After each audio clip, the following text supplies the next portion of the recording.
selamat datang ke channel Cikgu Epon. Cara mudah untuk memahami dan mempelajari bahasa Melayu. Selamat belajar.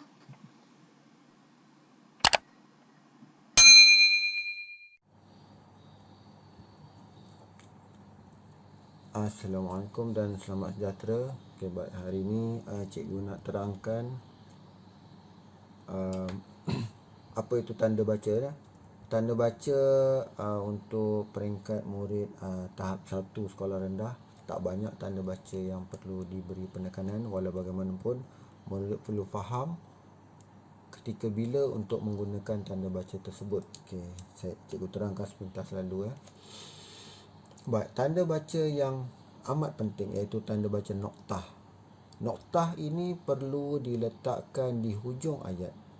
Okey, habis selesai satu maklumat ingin disampaikan, perlu letak titik ataupun noktah di hujung ayat tersebut sebelum memulakan ayat yang baru. Seterusnya, koma. Tanda koma ini digunakan untuk membezakan antara beberapa unsur dalam satu ayat. Okey, baik. Bagaimana? Saya tunjuk contoh ya.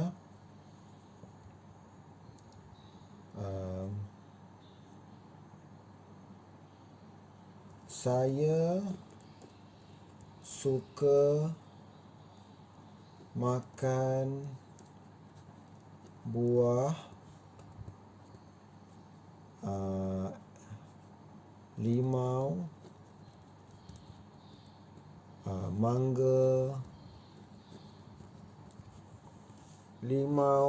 mangga dan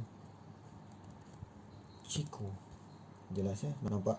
Apa yang dimasukkan unsur buah daripada benda yang sama iaitu buah.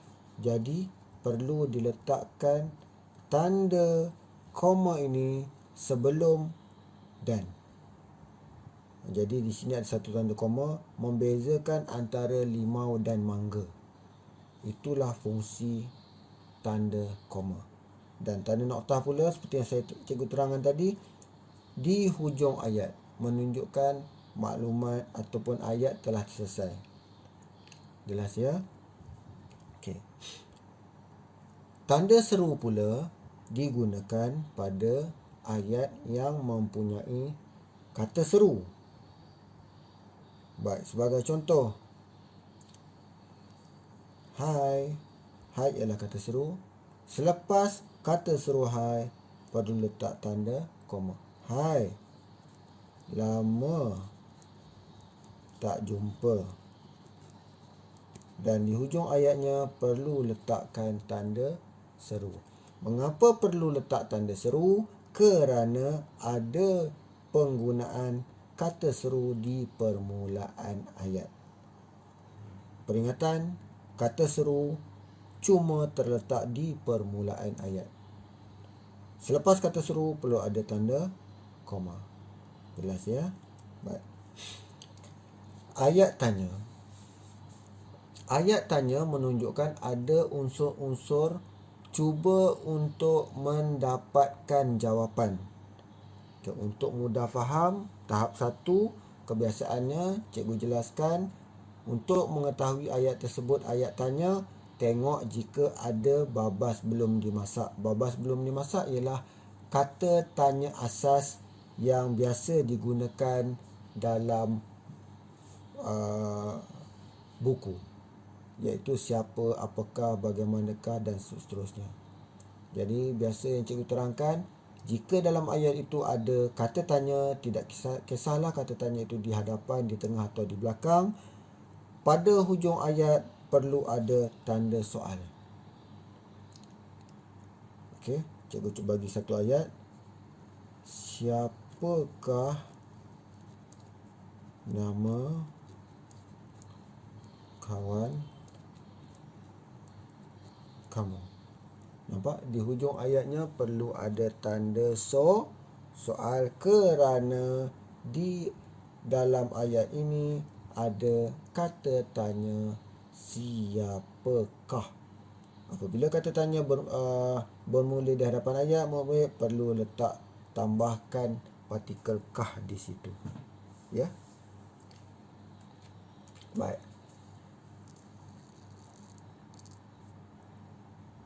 Buka kata dan tutup kata. Ini untuk penggunaan cakap ajuk. Ada orang bercakap. Cikgu biasa sebut 66 dan 99. Baik, sebagai contoh,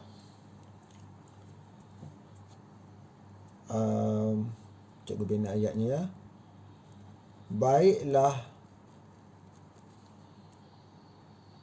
Baiklah, mari, maaf ya cikgu silap ni. Baiklah, mari kita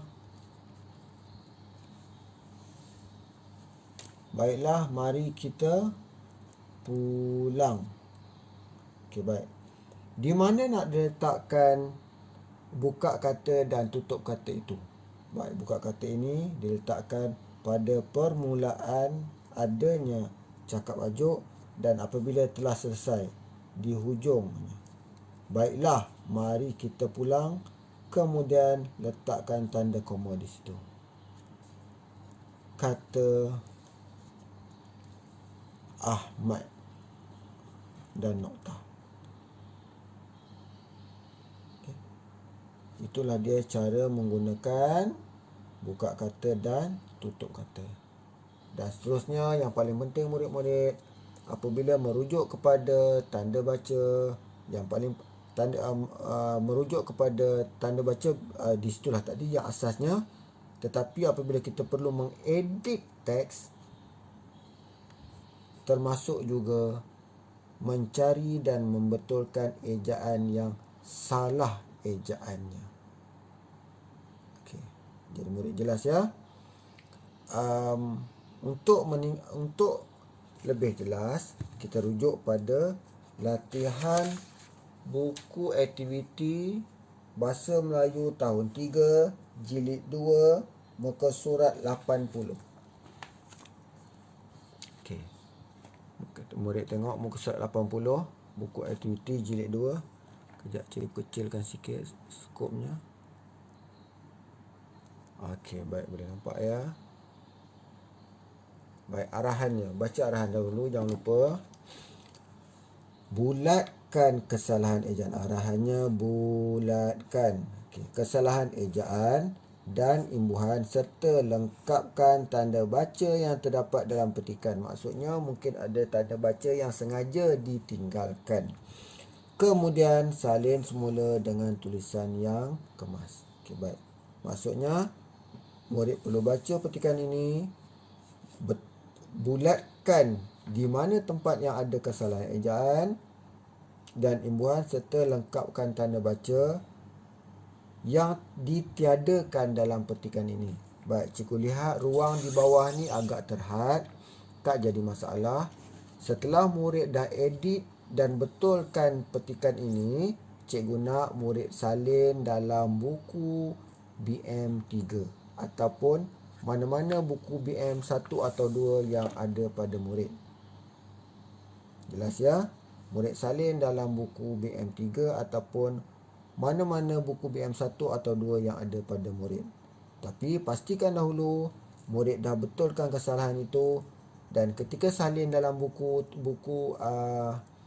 tulis nanti, murid bulatkan ke semua tanda baca, ejaan dan imbuhan yang telah murid betulkan dan murid tambahkan. Jadi mudah untuk nanti cikgu kenal pasti dan cikgu semak. Okey. Jelas ya? Okey, tak apalah. Kita buat satu perenggan di sini. Tengok ada tak kesalahannya. Kuih tradisional pilihan ramai. Imran ke pasar tani berhampiran dengan rumahnya. Dia mahu membeli kuih tradisional Melayu. Okey, tak ada kesalahan. Ibu, kita beli kuih bakar di gerai sana. Saya nampak ramai sungguh. Nampak ni satu kesalahan. Murid bulatkan ya. Bulatkan. Okey. Nanti bila murid salin dalam buku, murid bulatkan juga, tetapi murid betulkan terus. murid betulkan. Jadi mudah untuk cikgu semak dan cikgu kenal pasti di mana tempat yang murid dah betulkan kesalahannya. Cikgu harap murid jelas dan cikgu harap murid dapat laksanakan tugasan ini. Selamat mencuba.